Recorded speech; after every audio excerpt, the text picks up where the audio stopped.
Well, welcome everybody to Thought Leader Friday with North Carolina Association of Realtors President Maren Brisson Kuester. We're excited to have her here today. Debbie's going to drive the bus on the interview for us. So Debbie, say hi and let's get things kicked off, shall we?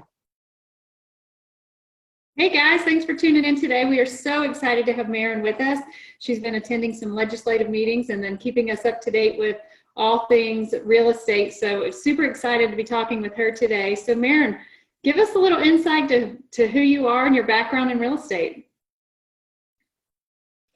Well, as of now, I'm about to be a newly minted 41-year-old single mom of two boys, and I've been doing real estate for a really long time. I started about 20 years ago and really came in and had a desk, a phone book, and a pat on the back and said good luck. And that was how I started my job and my career that I love so much in real estate. It started at Bissell Hayes Realtors, which at that time was and it still to this day carries the crown of the first female-owned company in real estate, female-owned real estate company in the state and in Charlotte as well. It was a great place to call home, and it merged with Cunningham Chalk right after the downturn, the Great Recession we all called it. And I was there until about a year and a half ago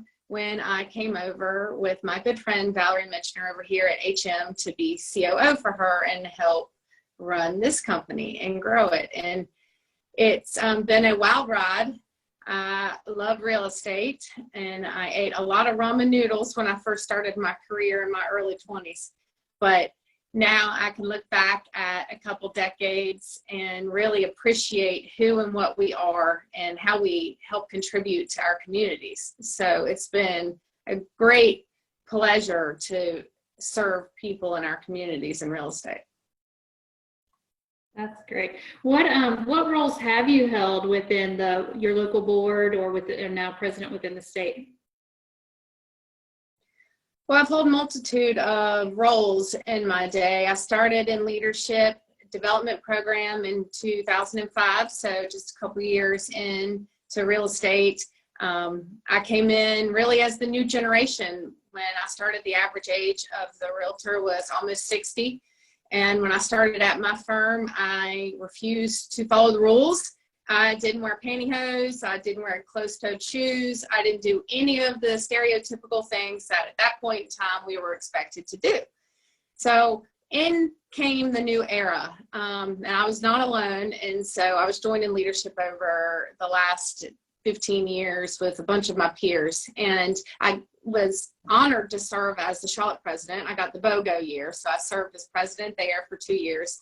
And I was president as well over the large regional MLS, the education arm, and the Housing Opportunity Foundation. So that was a really great way to give back to our industry and our community as well. And then moved through the ranks at state and national, found myself on exec for state, and then clearly as now your president and head of the leadership team this year at the state. And then for the last several years, actually for almost the last decade, I've been a board of director for NAR in various roles.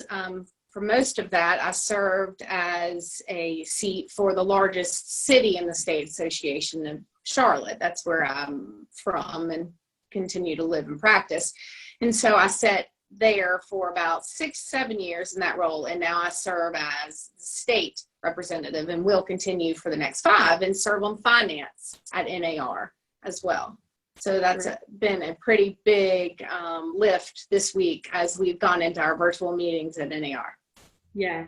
And what I like our listeners to understand is, there are so many facets within real estate, and a lot of times we get stuck in that. We go out and we sell homes and we work with buyers, and sometimes we transition into running teams and leading teams, and then often into running and leading brokerages. And so you've taken that part of it, been a top producer, a single mom, plowing your way through the ranks of real estate, and have incorporated that legislative or political side into your business as well, which is hugely important. And I can say that I served on a local board here in Wilmington for 4 years, met some amazing people, were able to make some great changes within a new MLS and that sort of thing. So being involved, I think, is one of those things that sometimes with the day-to-day we tend to overlook. And that's why another reason I'm excited that you're here today, just to share things that you're hearing and ways people can get involved. So what do you see as the greatest challenges for realtors today in the industry, as well as with COVID? And then we're going to tag that to also, what do you see as the biggest opportunities for realtors today? Well, so many things. So I'll run with what you mentioned just a moment ago first. I think you've got to get involved. It's a great opportunity. I don't just practice, but I walk it and I preach it and I live it every day. You have to be involved. My great analogy is I'd rather be at the table versus on the table. And now is a pivotal time for us in our livelihoods and in our industry. And so that rolls me right into the challenges. I think the greatest challenge in life in general is, what do you do with the unknown? What do you do with change and turmoil? And we are facing a reality. We all need to. I mean, we have to get with it, right? We have to understand that we really are the last industry left undisrupted. And we are being disrupted. We are in the middle of it right now. Now, where do we end up with that? I don't know. I don't think anyone knows. If I did know, I'd certainly be a lot wealthier than I am right now. But what I can tell you is change is coming, and we have to be engaged in that change, and it's going to look very different. And so I view COVID, albeit a disaster and something that none of us have ever dealt with, mostly in our lifetime. Most people who survived the last great pandemic in 1918 are not here any longer, really. And if they are, they might not even remember it. So this is a challenging time, but I also find it an opportunity for us, because it's pushed a lot of us out of our comfort zones completely. Because reality is I'm not the young one in the business anymore. And so that means most of us, if not all of us, having this conversation right now, we are not the young ones anymore. And what is that going to do to our industry? And what does, by the way, our client base that we serve, it changing and its demographics being redefined daily almost? What does that look like for us? And I'd say that it looks like a very different practice of real estate than we all know and love. I don't think talking to people is going to go away. Of course it's not. Our job is people, right? So that won't change. But the way we service them will, and the way we market properties absolutely will. And I think COVID has forced us to do that. I've seen more virtual, legitimate virtual tours, not what all of us call virtual tours, which are still photos strung together and run, but legitimate 3D, 4D tours of homes, not just Matterport, but various other kinds of software. I think that's really neat and innovative, by the way. I think that if somebody can pick up Google Glasses or whatever other virtual reality headgear you have right now and walk through the house and think they're in the house, I think that's amazing technology. And that's just one thing that we're all starting to do and see. So if you just look at it as the tip of the iceberg, I think what's yet to come for our industry is exciting, and we all need to embrace it and roll with it, because there's so much more below the surface that I think is coming. And I'll tell you, if we don't harness it, what you worry about will come true. You will have no job, because within 5 years, if we are not all practicing real estate very differently, we will not have our bricks and mortar offices. We will not be here. So I think that it is not a time to sit back and just do nothing. I think it's time to reinvest in yourself. I did. I mean, I continue to, because while I still help run the association and this company that I work at, I also run my own brokerage business. I still broker. I'm actively brokering, and that matters, right? And so I have to market brokerage services in some capacity to my client base. And how am I going to do a better job of brokering, by the way? And how am I going to get all my 100+ brokers who work here to do a better job of marketing themselves and their properties? And so those are the challenges now that you see in different roles, not necessarily just doing brokerage on your own, but in any role that you may be finding yourself in. I think it's your greatest challenge, but your greatest opportunity to grow and change and ride the wave versus crash underneath it. Mm-hmm. Yeah. And one thing, when we were talking earlier this week, we were discussing that, right now the NAR legislative committee meetings are underway, and I know you were gracious enough to hop on today with all of that going on this week and next week, so we're grateful for that. What are some of those things that you're hearing or discussing in relation to COVID and changes in realtors' business and that sort of thing, that are things that we should be looking out for? Well, a number of things. I mean, we actually haven't stopped since about mid-March. Literally, when I tell you your state and national governance staff has really not slept, it's legitimate. And I'm included in a lot of that. So I'm telling you, at 2:30, 3 in the morning, things are still occurring. It is incredible. And your presence as a body of realtors has been known throughout all local parts of the state, the local organizations, and if you didn't have them, the state did it as well, fought locally to make sure real estate was essential and we could still protect our clients. At the state level, we did as well, and we've also worked on funding packages and relief packages for small businesses and to help communities going on that have all passed. Electronic notaries, for example, things that will help us continue to survive. That's all passed at the state this week. We had a hand in that. And most people, if not everyone, has heard about all the federal relief packages that have come out. And NAR had a massive presence at that negotiating table. And you saw it every which way. You saw it helping our members who, for the first time ever, could file for unemployment as a self-employed person, right? To navigating PPP applications. How do we do that? When NAR and the state helped process and get information through to people and help them understand how to apply for everything in the CARES Act, right? The emergency loan, the grants, you name it, they've had a hand in it. So it's been a really busy time, and a time where I believe more than ever people understand the value of their associations, frankly, and RPAC dollars. And people don't ever tie those two together in a time of crisis, but I've seen firsthand the power of RPAC and what they have done to help our members through this crisis, and I'll never forget it. And it's been a message that has beaten at every capital very strongly and clearly for us, and I feel like we've had a lot of wins. So people definitely need to pay attention to the emails that are coming out right now. They're not just something you swipe left on and ignore. These are things that you need to read, and if it's long-winded, it's because you need to know it all. We're helping you stay in business. We're helping you get better educated and provide potential income for your family that you didn't even know you had access to. So quite a lot going on. Yeah.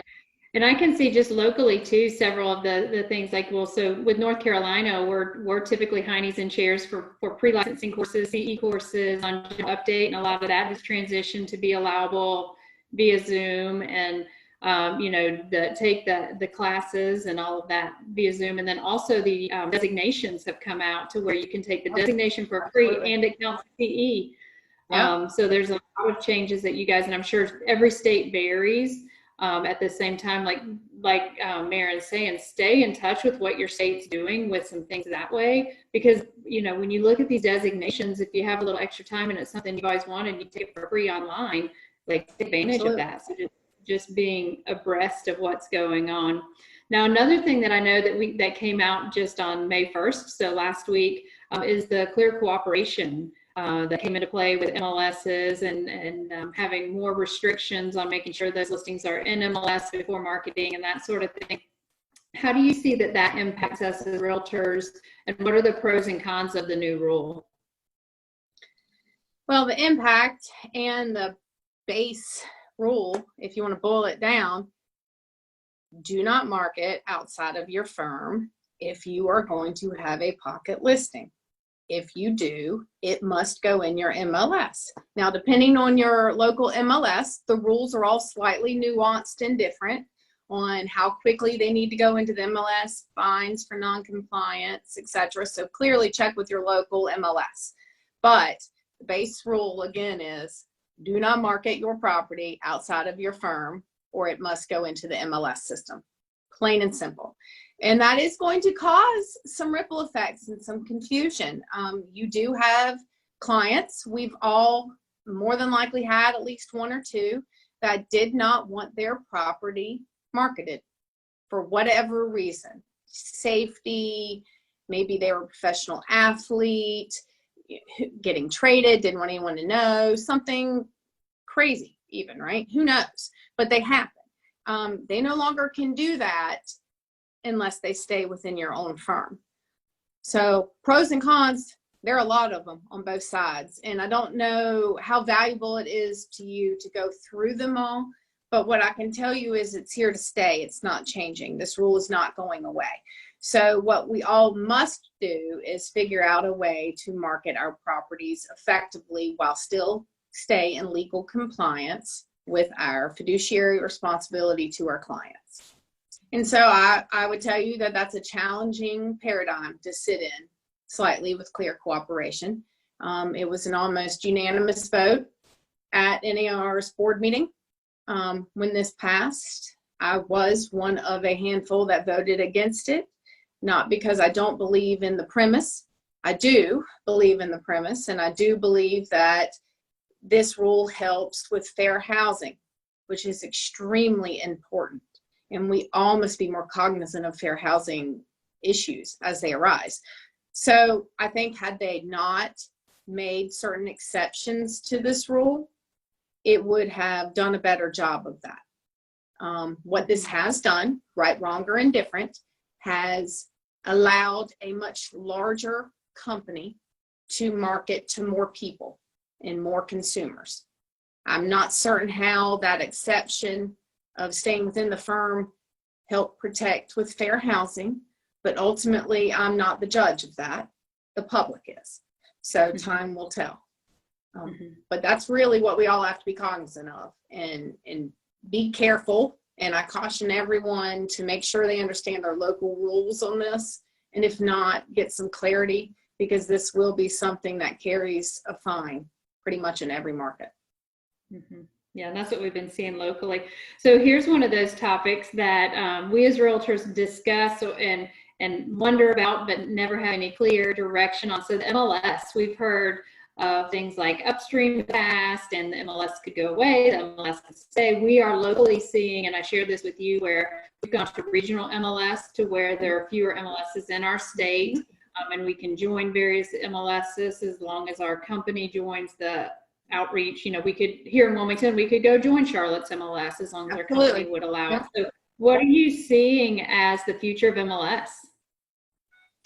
I think it's going to be very different in a few years. We are shrinking in numbers of MLSs. In a few short years, we've cut that number in half. That's significant, and it's going to continue to be that trend. I believe in the end, we're probably going to have maybe 30 very large regional MLSs. That's just my prediction. So I clearly have no crystal ball. But it's the trend that I've seen over being very involved in the MLS industry over the last 10, 15 years. I just think it's inevitable. I think you have too many players in the field that are changing the way it works. And MLS portals are not pretty enough sometimes for clients maybe, or the MLS apps we all have are perhaps clunkier than Zillow. So we log on to Zillow to look for properties. I mean, I just think that things are going to be very different. I think that clear cooperation may have hurt the MLSs versus helped. I know they thought it would help continue the flow of listing data into the MLSs, where I would still argue is the best place for your data. It's helping provide a fair market for consumers. It's a great marketplace, and it's one of our biggest tools and assets we have as a realtor. So I actually believe they should stay around. I'm just not certain they will, because I think things fracture off and we all go find other resources. So I hope clear cooperation does not speed the death up of the MLS as we know it. Time will tell on that. I'm afraid it will hurt it though. Yeah. But go ahead. Well, I was just going to say, so with all that in play, everything you just mentioned and then some is coming up, not just upstream. Then you have realist. I mean, you have all these different players that are changing things daily, and nobody knows which way to go. Miami just changed over their whole single sign-on process and went with Remind, which was just a vendor for data for realtors just a few short years ago. So I think it's all going to look very different. And it just goes along hand in hand with the fact that we are changing and becoming a more instant reaction society. And what does that look like for us? And I think our technology will go that way as well. Yeah. And you look at the MLS truly is the designation of co-broking or cooperation with co-broke on commission fees and that sort of thing. And so if you start to envision some of this backing out or the growth of regional MLS or statewide MLSs, however they go, now we got people, for me being Wilmington, just using an example, coming to Asheville to sell a house, which I know nothing about, right? It just allows for that opportunity too. So I agree. I think it's something that whichever stance that you personally feel strongly about, go and investigate it and see what's going on in your local area, because it is, I agree. I mean, especially like you say with Zillow, will Zillow eventually have their own MLS? You know, will Upstream eventually come out with something? Like you said, just with Remind, it's like it was just more of a data parsing system for so many years. And so, yeah, it's definitely going to be interesting. So what are some additional things? I know you mentioned the COVID funding and that sort of thing that NAR is working as additional benefits to members, or even have as additional benefits for members. And I think as a member of NAR and NCAR, you know, I'm not always aware of other services that are offered by NAR. So what were some of those other services that some of our listeners could look into that are offered? So just Google Right Tools right now. Right Tools right now. And it'll take you to the appropriate page on NAR. All those tools were associated with a cost, and now they're basically free or at a heavy discount. I would encourage you to go click on every one of those links and see if they can help you build you or your business. So that'd be number one. And you also have a bunch of resources to reach out to. You even have things like telemedicine. I mean, NAR really stepped out on a limb a couple months ago. I know, because we voted to pass it, right? And it was an interesting conversation and a huge hit to the NAR budget. But they went and supported telemedicine for members for a couple months. It's just one more way to help your membership. And when you start thinking about what your dues are versus what you get, well, it makes a big difference. And North Carolina is no different. They have their pages of resources for you to go to, free educational opportunities, but really resources on bettering your business and surviving COVID. Those are the two things that I see people gaining the most value from right now. And I encourage you going to them and making sure you don't miss any of it. Yeah. Yeah. And that's the thing. There's always been those resources or a level of resources. It's just continuing to have awareness around what's being offered from a national level, you know, and not wondering if just not even knowing, you know, from rental cars to hotels to most people don't know. Yeah, they don't. So what do you see as the greatest responsibilities realtors have in ensuring that we are protecting the consumer? The greatest responsibility? Yeah. So, wow. I almost look at clients as how you would treat your child. I mean, if you have one. Everyone who does knows what I mean. And I just believe you carry yourself that way, right? The golden rules, whatever you want to call it.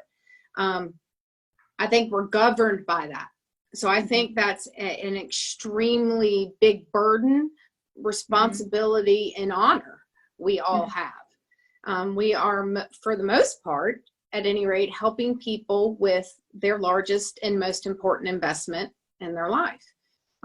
I think that comes with immense responsibility. So the most important thing, I don't even know where to begin other than protect their rights at all costs. And that doesn't always mean selling them real estate.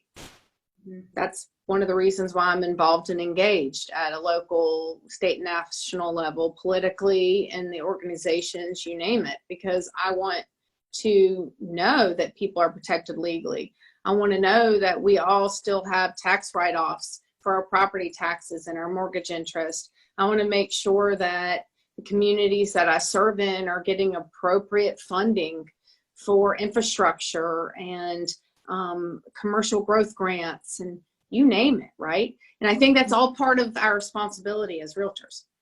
We don't just hop from property to property that we broker. Our job doesn't stop there. It continues. And so I really think that's the most important thing that we all have to focus on and remember. Our job is building the communities that we serve. And how do we go about doing that? It's different for everyone. Getting involved. Well, and I like too, when we were talking on our call earlier this week, you were saying, sharing a little bit about how oftentimes you find people or realtors as a whole underestimate the value that they bring to someone else. Like you said, with it's their greatest asset. It's helping them get from point A to point B, and it's not just about the next deal and flipping it. Like, housing is a human right, and sometimes we underestimate that value that we actually bring to those people, and sometimes allow ourselves to get too busy to play all in with each person. And so, making sure that we're continuing to drive that value to our people. So I thought that was a really great point that you made earlier this week. What do you think agents and brokerages need to hear to continue to be successful? Well, listen, pay attention to the changes that are coming and the changes that are coming in consumers, because they are changing. And there are data points out there for that, believe it or not. There are predictive analytics out there that could basically tell you everything, whether we like it or not, about each other, if you pay attention to it. And I would say that that's something that they should be doing right now, looking into it, investing into how to move forward. I mean, I think I am, right? And my company is, and I think everyone should do that. So I think that's key and that's important. But I also think they need to reinvest in telling their story. I think telling their story better is going to go a long way. Telling not just who you are, but tell the story of the properties you market and the families you've served and how you're serving your community and what is going on and available for people in your community right now. I mean, remember, again, our job is not just one property to one property. It's building the communities that we're in, whether you're in residential, commercial, or property management. It's all the same. We all make a massive investment into where we are. And so that's what I would challenge everyone to do right now. Do a better job of. Tell your story. Tell why you matter and are important, and your services matter and are important. Because if you don't, you're going to let someone else write that narrative, and it's not going to be favorable. Yeah, I think that's a really great point. I know I've kept Bill quiet for, it looks like, about 33 minutes, which is pretty remarkable. For those of you that know Bill, he even had to turn his camera off to keep himself from jumping in on it. So Bill, I'll come to you. What questions do you have for Maren? Well, I think there was an over-under bet on how long we would go before I actually said anything. So I really enjoyed listening to you ladies talk through that. I really only have one question. So I'm going to preface it with sort of the header of leadership and let you chew on that for a second, Maren.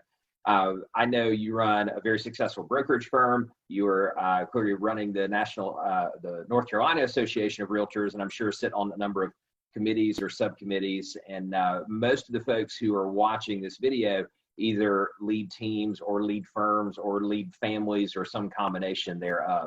So I'm interested to know what might be one or two leadership lessons that you have seen emerge from this past 2 to 3 months, or that you personally have implemented that you think the listeners could benefit from. Be authentic. If nothing else, if Zoom humility has not given us that, right? But truthfully, be authentic, because what people need more than ever, really now, is knowing you understand, you're empathetic, you're in the same boat, and how you're going to cope with it. And that matters. That's extremely important in any leadership role you're in, as a leader of your home, as a leader of your PTA, your HOA, you know, your sign up softball team that hasn't been able to get together. I mean, anything at all that you're involved in, we all take a leadership role in it. And I think that we all need to make sure that it is authentically you, because that's actually how you'll make the most impact. Yeah. Awesome. Great. Thank you for that. Well, that was it. Debbie, back to you to wrap us up then. Sure. Yeah, I came up with one more additional question. For those people out there and those listeners that aren't involved in the governmental side or even just the informative side of their board, what would you say some first steps to be, keeping in mind that some of our agents are top agents in the industry and are limited in time? What are some areas that they could actually get involved and make a difference? Well, you'd be surprised. As a top producer, and I've turned myself over 20 million a year consistently, so I understand time is limited. But I can tell you, getting involved is not a big time suck like you think it may be. So I always want to encourage people to understand that I came from that boat. I'm still in it. I wear many hats, and I do it as a single parent. And I'm telling you, it's doable. But with that, get involved anywhere where your passion is. Your local, state, and national associations all have places to do that. But I would tell you at first, probably start at the local level, because you just know more people there, plain and simple. And pick a topic that you really care about. Some people care about governance. Some people really care about education. Some people care about the housing foundations and the not-for-profits and giving back in that regard, right? Some people care about the math and science of it all and want to be in the MLS. There are countless opportunities. Your local associations, some of them have 20 plus committees that you can get involved in and serve on. And so that's where I'd start. And I've asked someone that you know is involved. If you can't go find it on their website easily enough, and pick your passion and make the click when they're making committee selections to choose the ones you like, just reach out and ask someone who's involved. I would hazard a guess everyone knows at least one person that is involved, that you oftentimes walk by and tell them, gosh, I don't know how you have time to do all that. Well, they will help. They will help put you in the right place and get you to the right people. Yeah. And it is like, speaking from, I say only serving on the board for 4 years, you know, it is the commitment. And like you said, there are other places within the local organizations that are minimal commitments, and you stay in the know. And I think when I think back to my 4 years on the board, that was the one thing that I truly took away from that experience, is always being in the know. Not always that I could share what I knew, but it gave me the opportunity to have a voice. It gave me the opportunity to be aware of what was coming up. At the time too, I was running a large brokerage. And so for me, it helped me position my people to win, even in like the clear cooperation, like to have the knowledge to go position them to win. Coming back and saying, here's some changes that we're seeing in the industry, position to win. And if you're not running a brokerage, you're running a business, I think just being in the know of a lot of that stuff is hugely beneficial. So, you know, although for where I was a little bit more of a time commitment than some will have to make, and there are positions that are more of a time commitment, at the same time, it was hugely rewarding to see all of the things that go into making sure that your local associations are leading, that you're growing, that your members are informed, that the public is protected, because ultimately that's what it's about too. So consumer protection. So it's definitely a great experience, and you're definitely a leading role model here in North Carolina. So we're happy to have you at the helm, and know that you have a very busy week. So I just want to thank you again for your time and for sharing your insight with our listeners, and we look forward to hearing more from you in the near future. All right. Well, thank you for the opportunity to chat with you guys. It was a pleasure. Great to see you, Maren. Thanks.